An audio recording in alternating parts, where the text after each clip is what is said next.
there are a few governments who are willing to support their colonial project at any cost.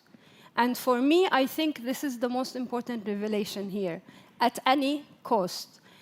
At one time, I thought that if they realized that the cost of supporting Israel is more than the loss of supporting Israel, something will change in the mindset. But apparently, no.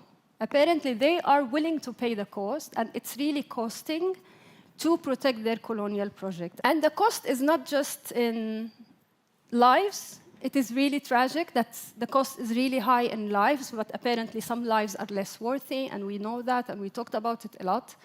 But the cost is also the arms of oppression and is extending into Europe. It's extending into those Western countries. It is not just the oppression, it's the willing of twisting every law, every rule to support Israel.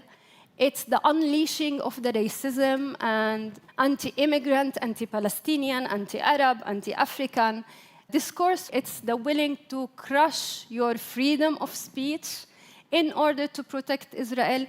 It's the will to give up all the values people have been lecturing to the world. It is also the will to expose completely and remove the facade of values and human rights and democracy and freedom of speech.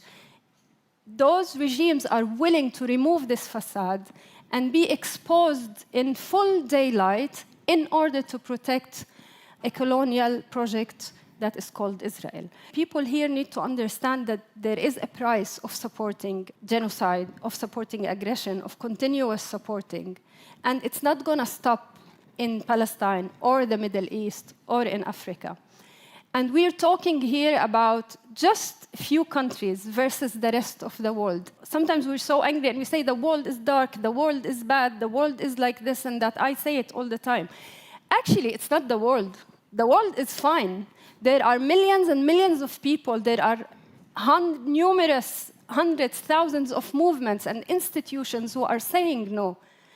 And this is the world. This is the world we want to build together. The few powers that are supporting the colonial project at any cost are not the world.